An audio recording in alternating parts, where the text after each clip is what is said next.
जैसा कि आप जानते हैं कि पौष माह चल रहा है और पौष माह के कृष्ण पक्ष की एकादशी है आज, जिसे सफला एकादशी के नाम से जाना जाता है।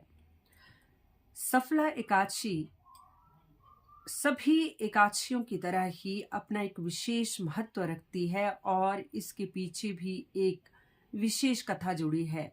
प्राचीन समय की बात है कि चंपावती नगर में महिषभान नामक एक राजा हुआ करते थे, जिनके 4 पुत्र थे और उनके ज्येष्ठ पुत्र का नाम था लुम्पक।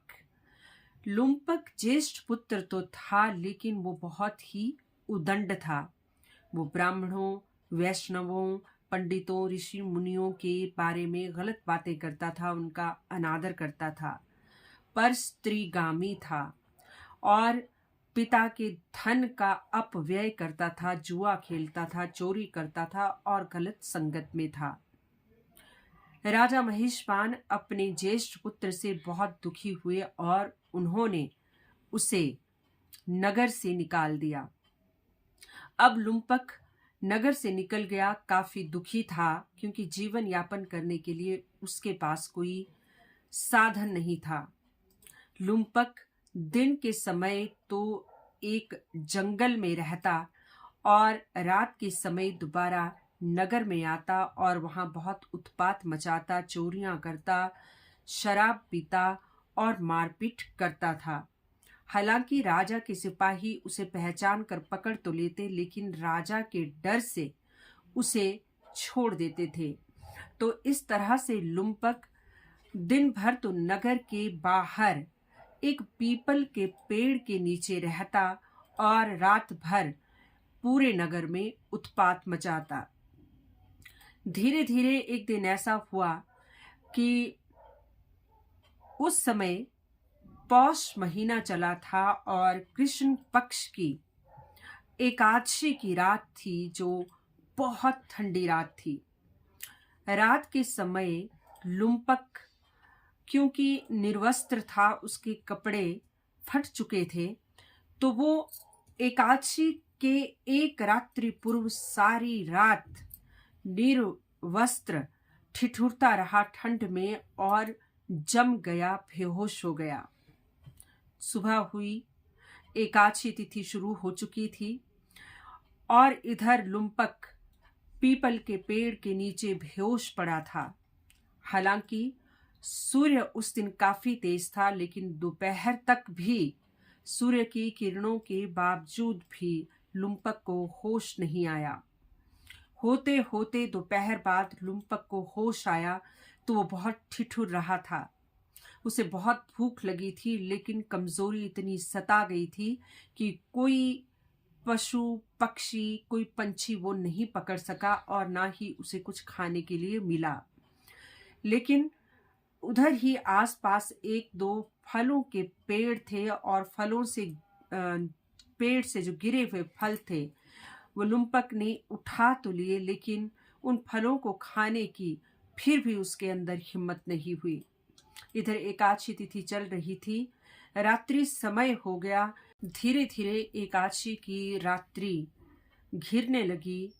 लुम्पक उन फलों को खा नहीं पाया और लुम्पक पीपल के वृक्ष के नीचे उन फलों को भगवान को ही अर्पण कर देता है कि हे ईश्वर, अब आप ही इसका भोग कीजिए, क्योंकि मैं इन्हें भोग करने की भी अवस्था में नहीं हूँ।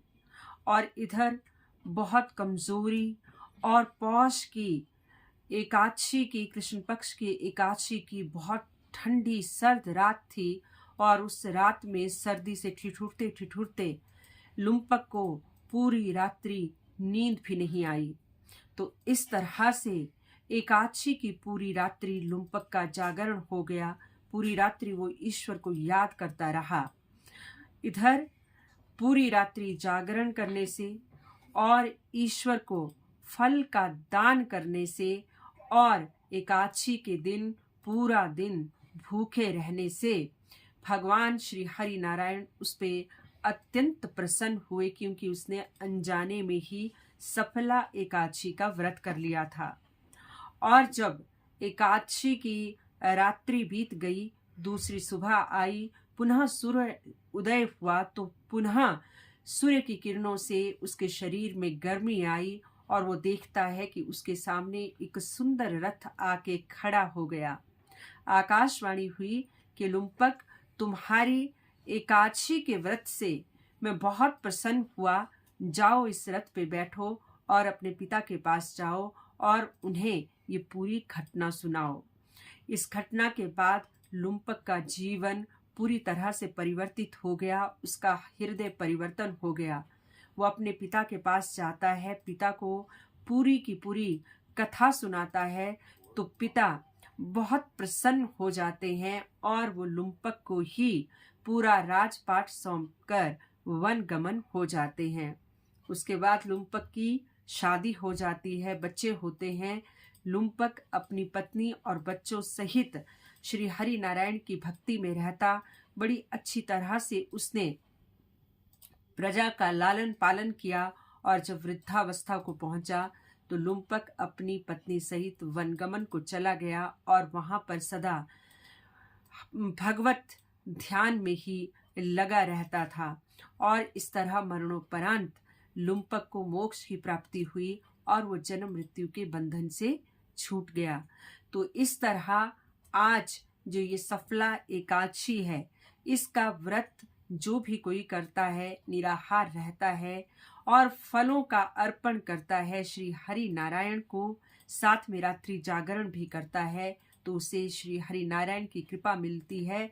और कहते हैं कि 5000 वर्षों तक तप करने से जो फल मिलता है, वो फल केवल एक सफला एकादशी का व्रत करने से मिल जाता है और अंत में मरणोपरांत मोक्ष की प्राप्ति होती है।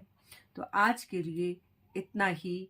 जय श्री हरि नारायण, जय सनातन, जय हिंद।